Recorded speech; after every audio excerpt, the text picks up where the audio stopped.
श्रीवाराही द्वादशनामस्तोत्रम्। अस्य श्रीवाराही द्वादशनामस्तोत्रस्य अश्वाननाम् ऋषिः अनुष्टुप् श्रीवाराही देवता श्रीवाराही प्रसादसिद्ध्यर्थम् सर्वसङ्कटहरणजपे विनियोगः।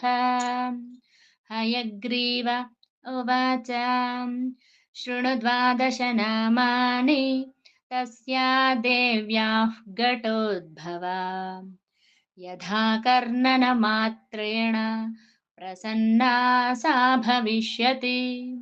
पञ्चमी दण्डनाथा च सङ्केता समयेश्वरी तथा समयसङ्केता वाराही पौत्रिणी शिवा।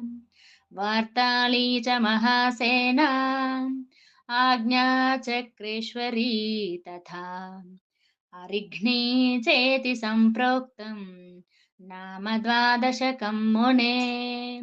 नाम द्वादशकाभिक्या वज्रपञ्जरमध्यगः सङ्कटे दुःखमाप्नोति न कदाचन मानवः।